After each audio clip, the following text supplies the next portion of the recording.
Hace 20 años el tablero de juego era insultantemente desigual. Si le preguntabas a cualquiera en la calle por un superhéroe, la respuesta era unánime: Batman o Superman. Punto. No había discusión, eran íconos religiosos de la cultura pop. Tenían el cine, la televisión y el merchandising dominado desde hacía décadas. Marvel, en cambio, era un paciente en terapia intensiva. Estaban tan desesperados que, para no quebrar, tuvieron que vender a sus hijos más brillantes. Le dieron a Spider-Man a Sony y los X-Men a Fox. Lo que les quedó en el garaje fueron los restos, los personajes que nadie quería, los héroes de segunda B. Personajes como Iron Man o Thor eran para el público secundarios irrelevantes. Pero aquí es donde empieza la verdadera lección de poder. DC tenía los diamantes, pero no sabía cómo pulirlos.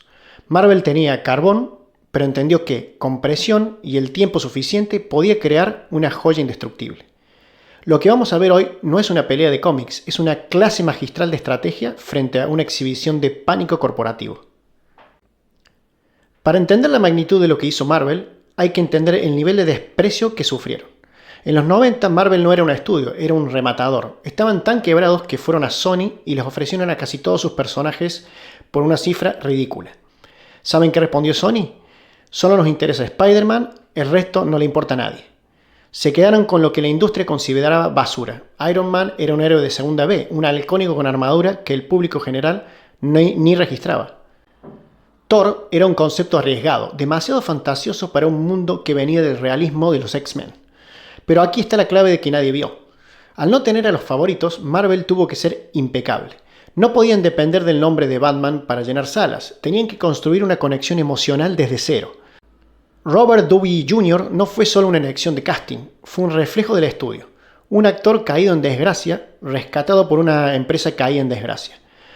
Ese hambre de gloria, ese no tenemos nada que perder, es lo que le dio a Iron Man un alma que DC nunca pudo replicar con sus semidioses.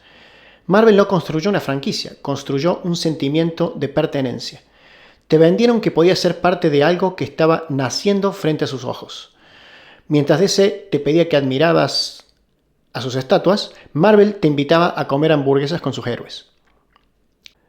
En 2008 Marvel se la jugó todo a una sola carta: Iron Man. Si esa película fallaba, Marvel Studios desaparecía.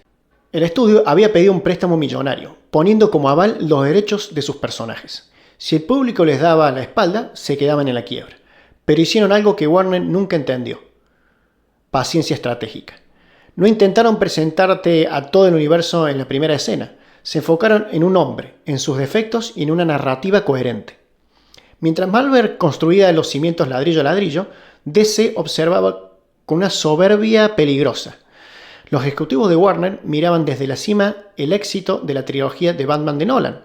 Pensaban que su marca era tan fuerte que no necesitaban un plan. Solo necesitaban estrenar. Pero el público no compra marcas, compra conexiones emocionales. Marvel te hizo esperar 5 años para ver a los Avengers.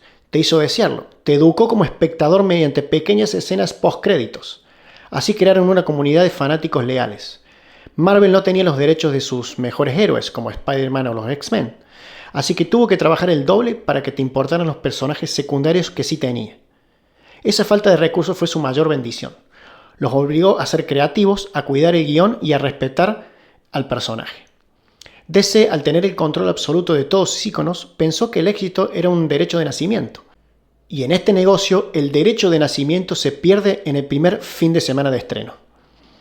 Llega 2013, Man of Steel. Para mí, una película épica, visualmente imponente y con una recaudación mundial de 660 millones de euros. Un éxito financiero y artístico por donde se lo mire. Pero aquí entra el verdadero veneno: la ansiedad corporativa de Warner y la presión de Wall Street. En lugar de celebrar que habían relanzado a Superman, compararon esos números con los 1.500 millones que acababa de recaudar de Avengers. Y entraron en pánico absoluto. La junta directiva no quería un proceso artístico, quería replicar un fenómeno financiero de forma inmediata. En lugar de darle a Superman una secuela en solitario para que el mundo lo aceptara, explorando su psicología y su lugar en la Tierra, decidieron acelerar el proceso. Querían los 1.000 millones ya, y ahí es donde cometen el error estratégico que mató al universo DC, antes de nacer: forzar el proyecto de Batman vs. Superman.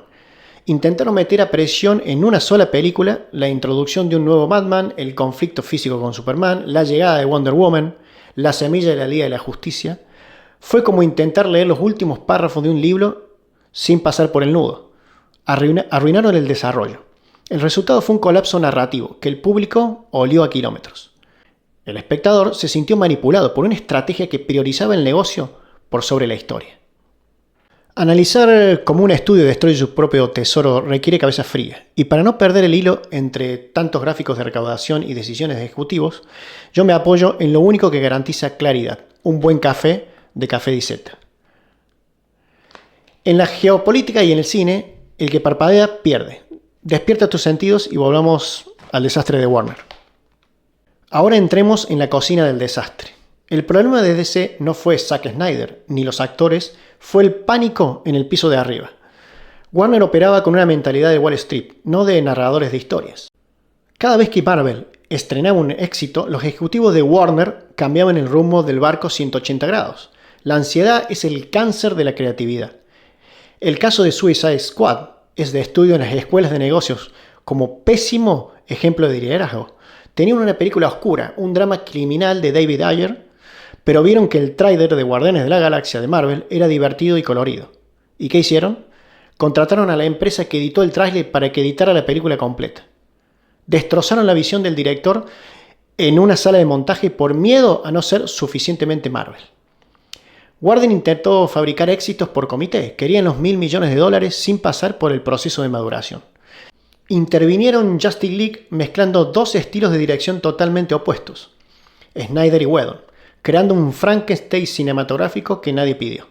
El resultado fue una erosión brutal de la marca. El público dejó de ir a ver una película de DC para ir a ver qué desastre hicieron esta vez. Warner saboteó sus propios activos porque pensaron que el marketing podía sustituir a la coherencia. Y en el cine de alto nivel puedes engañar a la audiencia una vez, con un buen póster, pero no puedes sostener un imperio basado en el pánico. Al final, la guerra no se decidió por quién tenía el mejor héroe, se decidió por quién tenía el mejor plan. Marvel ganó porque entendió que el cine es un maratón. DC perdió porque corrió un sprint y se quedó sin aire a mitad de camino. Tuvieron éxitos aislados como Wonder Woman o Aquaman, pero eran parches en un barco que ya se hundía por la falta de una narrativa global. Como no sabían a dónde ir, cambiaban de rumbo a cada película. Pasaban de la oscuridad absoluta a la comedia forzada, intentando imitar a su rival. Esa inconsistencia destruyó la confianza del público. DC ve el poder como una carga trágica que sus héroes no saben cómo manejar. Marvel vio el poder como una herramienta de construcción masiva. La diferencia es que Marvel respetó el tiempo del espectador y Warner lo subestimó. Pensaron que con 2 capas en un póster eran más que suficiente. La historia de estos dos estudios nos enseña algo vital. La ansiedad es el enemigo número 1 de la grandeza. Cuando te obsesionas con los resultados del vecino, dejas de mirar tu propio camino. Puedes tener a Dios y al mejor detective del mundo de tu lado, pero si tu estrategia la dicta el miedo a la competencia, estás destinado al fracaso. Ningún imperio se construye de la noche a la mañana, y el atajo más rápido suele ser el más peligroso. Warner tenía el oro en sus manos, pero la prisa lo convirtió en cenizas. ¿Ustedes creen que DC todavía tiene salvación con el nuevo reinicio? ¿O el daño de la marca ya es irreversible? Te leo y la seguimos.